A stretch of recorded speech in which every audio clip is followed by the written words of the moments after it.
For nearly 3 months, he stared at the mail-order bride advertisement like it might turn on him if he let his guard down. Nights on the ranch were the worst. Once the sun dropped behind the hills, the quiet settled in heavy and mean.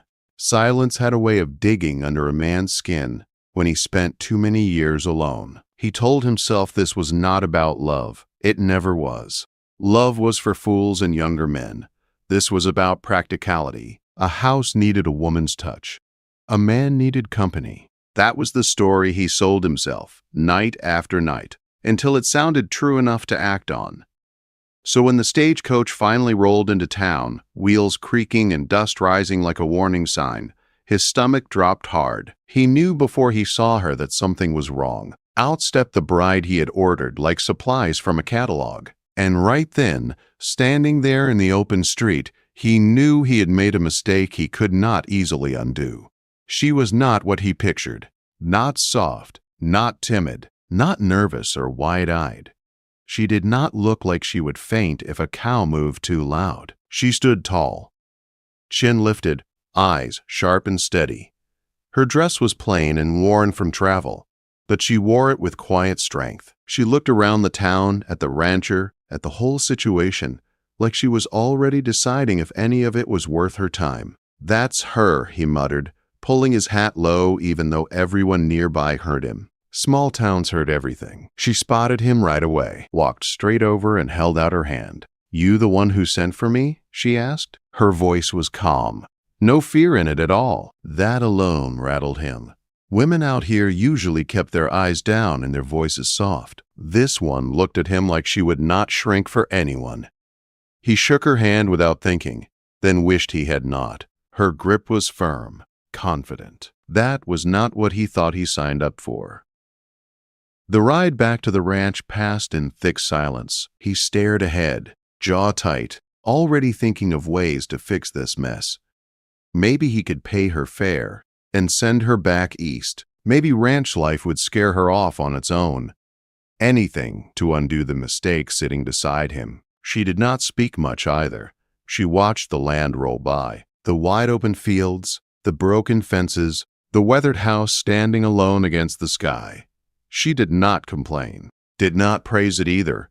She just watched, and somehow that made it worse. The ranch looked tired, like it had been fighting the land too long without help. Inside, he showed her the kitchen, the bedroom, the bare bones of a life built alone. "Ain't much," he said, already defensive. "I've lived with less," she replied. That stopped him cold.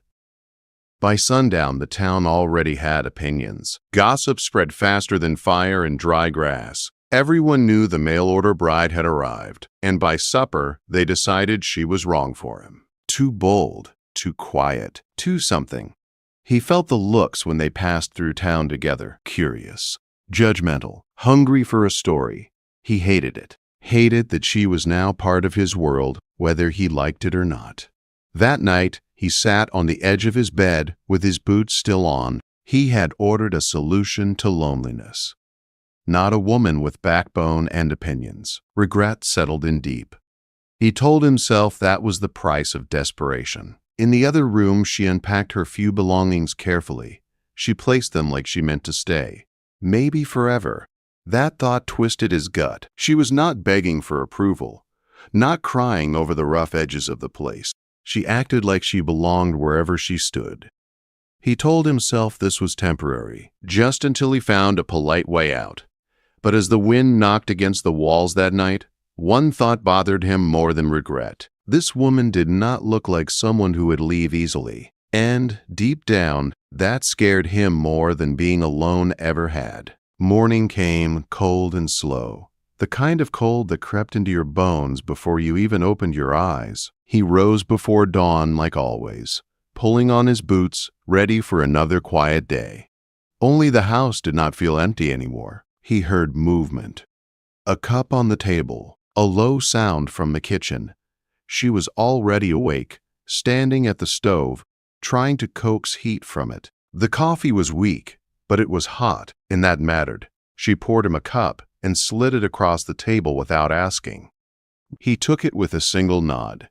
That was their first unspoken agreement. They moved around each other carefully, like wary animals sharing space. Meals were stiff, words were few. He ate fast, she ate slow, watching him like she was studying the man tied to her future. The ranch did not wait for comfort. Fences needed mending. Animals needed feeding. He expected her to stay inside. Instead, she followed him out, sleeves rolled up, asking where she could help. "You don't got to do all that," he said. "I didn't come all this way to sit pretty," she answered. She worked harder than he expected. Her hands blistered, dirt stained her skin. She did not complain once. When she stumbled, she stood back up. He pretended not to watch, but his assumption started to crack. Nights stayed cold. Conversation stayed thin. He slept light, aware there was someone else under his roof. She lay awake too, wondering if she had made the biggest gamble of her life. Loneliness hung between them, sharp and heavy. Sometimes it slipped, just a little. A shared laugh when a mule kicked over a bucket, a quiet moment watching the sun sink low. Those moments scared him. Hope felt dangerous. Town made it worse. Folks stared, whispered. He kept his jaw tight. She held her head high. She heard every word. She just refused to let it cut her. 3 days before the storm hit, the sky started acting wrong. Sunshine vanished behind thick clouds. Animals grew restless. The wind cut colder than it should have. He had seen bad weather before, but this felt personal. She felt it too. The air felt heavy, like the world was holding its breath. By the second night, snow started falling soft and sneaky. Pretty at first. By morning, it turned mean. Wind howled. Snow buried the land fast. Fences vanished. Trails disappeared. Town was cut off. It was just them now. And a storm that did not care about regret. He worked himself raw, boarding up weak spots, hauling wood, checking the animals. She stayed right with him. When the wind nearly knocked her flat, he grabbed her arm without thinking. Fear flashed in her eyes, not of him, of losing this fight. The house groaned under the storm's weight. Snow piled high. They rationed food, counted candles. This was not about awkward marriage anymore. It was about surviving the night. As the storm grew louder, something shifted. Respect settled in, quiet and solid. When they huddled near the fire, sharing warmth, neither spoke. Outside, the wind screamed. Inside, 2 stubborn hearts stood their ground. And the storm was only getting started. The storm did not ease with the night. It grew teeth. Wind slammed the house like it meant to tear it apart board by board. Snow forced its way through every crack no matter how hard they tried to stop it. The fire burned low and stubborn, like it was fighting the storm same as they were. The world outside vanished into white noise and darkness. Inside, everything shrank down to heat, breath, and trust. They took turns feeding the fire, took turns checking the walls. Neither complained. Fear had a way of cutting nonsense clean out of a person. When he snapped about the wood pile running low, she snapped back about him taking risks that could kill him. Words came sharp, but they cooled just as fast. There was no room for pride now, only survival. In the middle of the night, a sound split the air, a crash from the barn. He grabbed his coat without thinking. She caught his arm. "Don't go out there alone," she said. Her voice shook, just a little. "I have to," he answered. "If the animals panic, we lose everything." She nodded once. "Then I'm coming." He wanted to argue, did not. Outside, the storm hit like a wall. Snow blinded them. Wind nearly dropped them to their knees. They moved slow, one hand on the rope tied between them, the other feeling their way forward. The barn door hung crooked, half torn loose. Inside, the animals were wild with fear. She talked to them low and steady, same way she talked to him when he got stubborn. The sound of her voice cut through the chaos. He worked fast, hands numb, fixing what he could. At one point, a beam shifted and nearly crushed his leg. She yanked him back with strength he did not know she had. For a split second, they stared at each other, breath ragged. That was when he saw it. She was not scared of the storm. She was scared of losing him. They made it back to the house, shaking and soaked. Exhaustion hit hard. She sat by the fire, rubbing her hands. He poured the last of the coffee and handed it to her without thinking. She took it, fingers brushing his. Neither pulled away. Later, wrapped in blankets near the fire, the house creaking around them, she finally spoke. "You regret ordering me, don't you?" The question landed heavy. No place to hide. He stared into the fire a long moment. "Yeah," he said, then corrected himself. "I did." She nodded like she already knew. Fair enough. Something broke loose then. Words spilled out. He told her about the loneliness, about nights so quiet they felt loud, about how ordering a bride felt easier than admitting he could not stand being alone anymore. He admitted he expected someone quiet, easy, someone who would fit into the empty spaces of his life without changing it. She let out a short laugh. Not cruel, honest. "My turn," she said.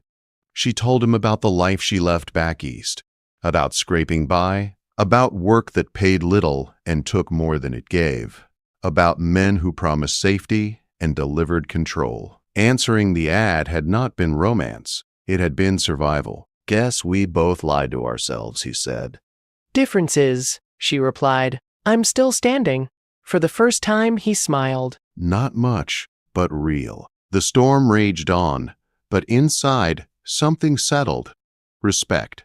Raw and unpolished. He was not looking at a mistake anymore. He was looking at a woman who had fought her way here, same as he had fought to stay alive on this land. "I thought about sending you away," he admitted. She met his eyes without flinching. "I figured, but I won't stay where I'm not wanted."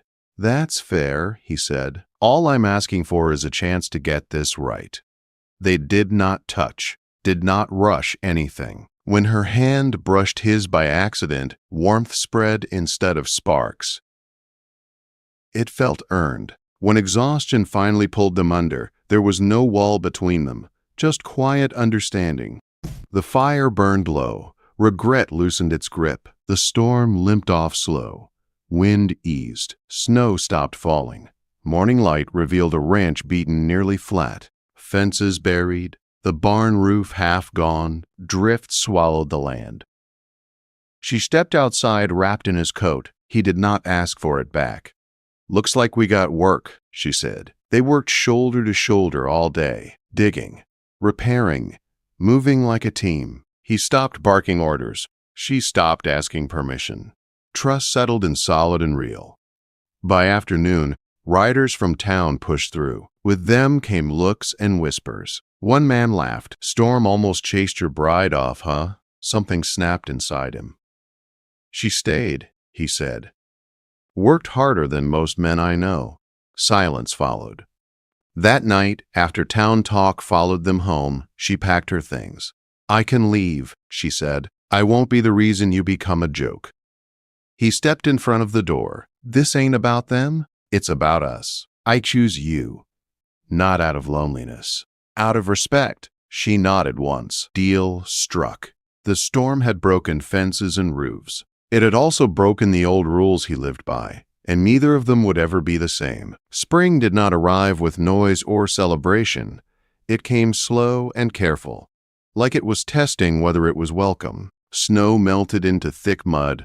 Mud turned into thin green shoots. The land breathed again. The ranch looked rough, scarred by winter, but it stood, same as them. Mornings changed. Coffee tasted better. Silence no longer felt sharp. It felt shared. They worked side by side without thinking about it. Movements easy, words simple. Where marriage once felt like a trap to him, it now felt like having someone watch your back when the world turned mean. He noticed small things. The way she hummed while cooking, the way she spoke to the horses like they understood every word. Sometimes he caught himself watching her and did not look away fast enough. She noticed, raised an eyebrow, said nothing, like she knew exactly what she had done to him. They still argued. Real love was not clean or quiet. It was grit and give. But their fights ended different now. No threats. No walls. Just truth laid out plain until it made sense again. Town came around slow, same as spring. Folks stopped staring so hard, started nodding. Some even asked her advice. She did not boast, just stood tall and handled business. He watched her earn respect the hard way, and it filled his chest with something warm and proud. One evening, as the sun dipped low and painted the sky gold and red, he said it out loud. "That ad I sent in, best mistake I ever made." She laughed. Soft and real, funny. I was thinking the same. They talked about the future then. Not big dreams, solid ones. Better fences. A bigger garden. Maybe children someday, if the world allowed it. This was not about escaping loneliness anymore. It was about building something that could last. He understood regret differently now. It was not a punishment. It was a teacher. Love did not arrive neat and easy. Sometimes it tracked mud through your house and demanded you grow. The 1885 storm turned into legend in town. Folks told it like a ghost story. How it buried the valley. How men nearly froze. How the ranch barely survived. But for him, it marked a line. Before and after. One quiet night, stars thick overhead, he pulled her close on the porch, arm around her shoulders like it always belonged there. No fear, no doubt, just peace. He did not regret ordering a bride anymore. He regretted ever thinking love was something you could control. The storm that nearly broke him gave him the life he never knew he needed.